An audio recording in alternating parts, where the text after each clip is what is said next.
வெற்றிக்கு வந்து முதல்ல வந்து தமிழ் ஆடியன்ஸுக்கும் மீடியாவுக்கும் தான் முதல்ல நன்றி சொல்லணும். ஏன்னா இன்றைய காலகட்டத்தில் தியேட்டருக்கு ஆட்கள் வரமாட்டுறாங்க, தியேட்டருக்கு வரமாட்டாங்க. ஓடிடியை நம்பி தான் நம்ம பிஸ்னஸே இருக்குது. லாஸ்ட் ஃபியூ இயர்ஸாக நம்ம அப்படி தான் மாடலே பண்ணியிருக்கோம். ஓடிடி சேட்டலைட் இதில் இன்வெஸ்ட்மெண்ட் வரும், தியேட்டர்கள் வந்து ஒரு போனஸாக இருக்கிற ஒரு ஸ்டைல் இருந்தது. அண்டு அதை மாற்றின இந்த வருஷம் வந்த 2வது படம் அதை மாற்றினது தமிழ்நாட்டில். டிஸ்ட்ரிபியூட்டர்ஸ் இருக்காங்க, அவங்க சொல்லுவாங்க ப்ரொடியூசர்ஸ் இன்வெஸ்ட்மெண்ட்டை வந்து தமிழ்நாடு தியேட்டருக்கல்ல இருந்து எடுத்துக்க முடியும், மீதி எல்லாத்தையும் போனஸாக வச்சுக்கலாம் அப்படின்னு சொல்றதுக்கான சில படங்கள்ல கருடன், இந்த வருஷம் கருடன் அப்படி ஒரு படம். அண்ட் ஐ திங்க் அந்த மாடல் தான் ரொம்ப டெமோக்ராட்டிக்கான மாடல்னு நினைக்கிறேன். இப்போ ஓடிடியோ சேட்டலைட்டோ மற்ற பிளாட்ஃபார்ம்ஸ்ல வந்து அவங்களுக்கு எந்த நேரத்துக்கு என்ன தேவையோ அதை அவங்க வாங்குவாங்க, அவங்களுக்கு தேவையில்லாதது அவங்க வேண்டாம்னு சொல்லுவாங்க. அவங்களுக்கு தேவையானதுக்கு நிறைய வேலை கொடுத்து வாங்குவாங்க. அப்படி வாங்கும்போது நமக்கு சந்தோஷம் தான், நம்ம அதை வேண்டாம்னு சொல்ல போறது இல்லை. ஆனால் ஒரு ஃபில்ம் மேக்கரா, ஒரு ஒரு ஒரு ப்ரொடியூசரா நமக்கு நேரடியாக திரையரங்குகள் மூலமாக மக்கள் கிட்ட படங்களை கொண்டு போகும்போது இருக்கிற சுதந்திரம் இருக்குல்ல, படைப்பு சுதந்திரம் வந்து ஓடிடிஸ்க்கு போகும்போது இல்லை. இப்போ நமக்கு இருக்கிற சூழல் வந்து நம் படங்களை நம் மக்களிடம் கொண்டு போய் சேர்த்து அதுக்கான என்ன இன்வெஸ்ட் பண்ணமோ அதை திரும்ப எடுக்கிறதுன்ற அந்த model the most age old and the most democratic model. அந்த style of film making and exhibition, film எக்ஸிபிஷனை வந்து நம்மளால சக்சஸ்ஃபுல்லாக பண்ண முடியும்னு நமக்கு இந்த வருஷம் நிரூபிக்காட்டி இருக்கிற வெகு சில படங்கள்ல கருடனும் ஒரு படம். அண்ட் இந்த இடத்துக்கு அந்த படம் வந்திருக்கிறதுக்கு மிக முக்கியமான காரணம் என்னுடையது. நான் நினைக்கிறது என்னன்னா, செந்திலுடைய கமிட்மெண்ட், டெடிகேஷன், அந்த ஒர்க், அந்த படத்தை கொண்டு வந்து எப்படி சேர்க்கணும், இந்த கதையை எப்படி ஒர்க் பண்ணணும், தொடர்ந்து செந்தில்னு சொல்லும்போது அந்த டீம், அவங்க assistant directors and the whole team first, அதுக்கப்புறம் வந்து ப்ரொடியூசர் வந்து ஓகே இதை வந்து நம்ம பண்ணலாம், இதுக்கு இதெல்லாம் கேட்டா பண்ணலாம். எனக்கு ஆரம்பத்தில் அவர் எப்படி ஒர்க் பண்ணாருன்னு தெரியும். சார் ஏன் சார் கம்மியா இருக்கு, நிறைய வச்சுக்கலாம் சார், இன்னும் கொஞ்சம் பெருசா எடுக்கலாம் சார்னு அவர் ப்ரொடியூசர் சொல்லது வந்து நான் கேட்டிருக்கிறேன் அந்த டைம்ல இனிஷியலா. ஸோ அந்த மாதிரி டைரக்டருக்கு சப்போர்ட் பண்றது. அதுக்கப்புறம் இதுக்குள்ள வந்த எல்லா ஆர்டிஸ்டும், அப்புறம் கேமராமேன், ஆரம்பத்துல இருந்தே வந்து செந்தில் நிறைய சொல்லிட்டு இருந்தான் ஒர்க் பண்ணும்போது. அவர் எவ்வளவு ஃபாஸ்டா இருக்காரு, எவ்வளவு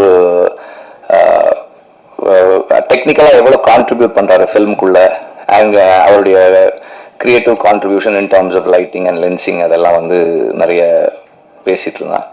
அண்ட் எல்லா நடிகர்களும் அவங்களுக்கானதை, இப்போ எனக்கு நான் அன்னைக்கு முதல்ல சொன்னது அந்த இதுல சொன்னது, அவரெல்லாம் வந்து சசியெல்லாம் வந்து வந்தது வந்து அது சூரியனுடைய அந்த கேரக்டர் தான் நினைக்கிறேன். அவர் இத்தனை வருடமா வந்து அவர் என்னவா இருக்காரோ அதுக்காக தான் அவங்க எல்லாம் வந்தாங்கன்னு நினைக்கிறேன். நான் முதல்ல கேட்டேன் சார், செந்தில் சொல்லும்போது நான் கேட்டேன், அவர் ஏன்ப்பா வர போறாரு, அவர் வரமாட்டாருப்பா, இந்த படத்துல ஏன்ப்பா அவர் பண்ணணும், ரோல் நல்லா இருக்கு, பட் அவர் ஏன் இதை பண்ணணும். அப்புறம் செந்தில் ஃபோன் பண்ணி சார் பண்றேன்னு சொல்லிட்டாரு.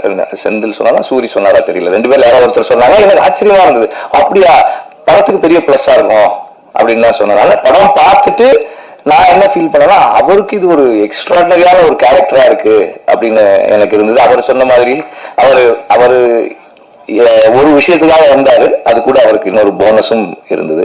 அண்ட் சூரியுடைய commitment to do a film, அது வந்து எனக்கு ஒரு ரோல் பண்ணணும்னா, விடுதலை பண்ணும்போதே அவருக்கு இங்க ஒரு இந்த ரைட் ஷோல்டர்ல ஒரு லிகமெண்ட் டேர் இருந்தது, அதோடு தான் பண்ணாரு. நான் வந்து சரி கொஞ்சம் பிரேக் எடுத்துக்கலாம், இல்ல நான் பண்ணிடுவேன். அவருக்கு என்னன்னா சரி பிரேக் எடுக்கலாம், திரும்ப நான் ஆரம்பிக்கிறது இன்னும் கொஞ்சம் லேட் பண்ணிடுவேன், அவருக்கு அடுத்த ஷெட்யூல் போறதுக்கு பயம், அதனால அப்படியே பண்ணிடுறேன். அதுல தெரியும் கொஞ்சம் ஓடும்போதெல்லாம் தெரியும். அங்கப்பட்ட காயத்தோடவே இந்த ஷூட்டிங்கு போனா அங்கேயும் போய் சும்மா அந்த ஃபர்ஸ்ட் அந்த டைட்டில் ரிவீல் பண்ண அந்த இதுல ஒர்க் பண்ணி இன்னும் டேமேஜ் பண்ணிக்கிட்டாரு. ஆனாலும் அதை வந்து என்கிட்ட ஒரு டைரக்டர் இது கேட்கறாங்க, எனக்கு இப்படி ஒரு ஆப்பர்ச்சுனிட்டி கிடைச்சிருக்கு, இதுல என்னோட 100% நான் கொடுக்காமல் இருந்துடக்கூடாதுன்னு சூரி நினைக்கிறது இருக்கு இல்லையா, அது வந்து ஒரு டைரக்டருக்கு வந்து ஒரு பெரிய டிலைட்டா இருக்கு ஒர்க் பண்றதுக்கு. எனக்கு அப்படி இருந்தது, செந்திலுக்கும் கண்டிப்பா அப்படி இருந்திருக்கும்னு நான் நினைக்கிறேன். நம்ம சூரி இங்க இருந்து கொஞ்சம் கீழே ஒரு 10 அடியில இருந்து குதிச்சா கொஞ்சம் நல்லா இருக்கும் இந்த ஷாட். சரிண்ணே, அது மேல இருந்தேன் அண்ணா, அதுக்கு மேல உனக்கு 15 அடி அங்கிருந்து குதிக்கிட்டு பாருங்க, இன்னும் நல்லா இருக்கும்ண்ணே. ஓகே குதிங்க அப்படின்னு தான் இருக்கும். அந்த மாதிரி ஒரு நம்மள இம்ப்ரெஸ் பண்றதுக்கும் சர்ப்ரைஸ் பண்றதுக்கும் எப்போதுமே தயாரா இருக்கிற ஒரு நடிகனா இருக்கிறாரு. அண்ட் ஒரு is being true to himself. ஒரு ஒரு கேமரா ரோல் ஆகும்போது நடிக்க முயற்சி பண்ணாமல் அதை உணர்வை உள்வாங்கி அந்த கதாபாத்திரமாக இருக்க முயற்சி பண்றாரு. அது வந்து ரொம்ப ஒரு ஒரு முக்கியமான ஒரு கேரக்டரிஸ்டிக்ஸ். அதை அப்படியே அவர் வளர்த்துக்கிட்டாருன்னா இன்னும் நல்லா இருக்கும். அண்ட்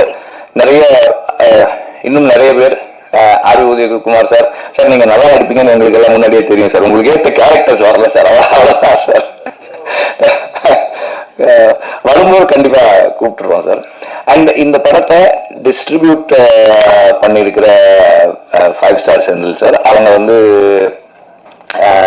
இப்போ 2-3 படங்கள் பண்ணிட்டு இருக்காங்க, நல்லா பண்றாங்க. அண்ட் இந்த படத்தை சரியா கொண்டு போய் சேர்த்த இதுக்கு வந்து நானும் நன்றி தெரிவிச்சுக்கிறேன்.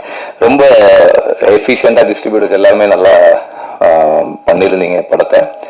அண்ட் எல்லா படத்துக்கும் ரிலீஸ் நேரத்தில் ப்ராப்ளம்ஸ் வரும், எல்லா படத்துக்கும் ப்ராப்ளம்ஸ் வரும்.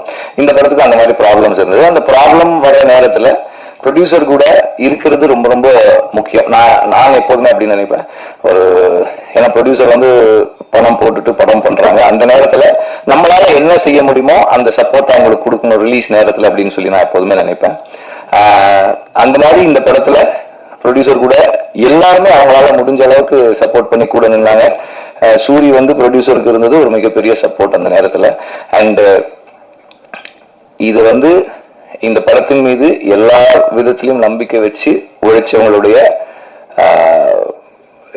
அந்த கதை மேல் இருந்த அவங்களுக்கு அந்த படத்தின் மேல் இருந்த நம்பிக்கை தான் எல்லாருமே அது கூட ஒன்னா நின்னது. அண்ட் அந்த நம்பிக்கையை சரியா ஃபுல்ஃபில் பண்ண அந்த டீமுக்கும் என்னுடைய பாராட்டுக்கள். முதல்ல சொன்ன மாதிரி இதை வந்து சரியா கொண்டு போய் மக்கள் கிட்ட சேர்க்கறதுல, ஏன்னா இன்னைக்கு மீடியான்றது நிறைய மாறிடுச்சு.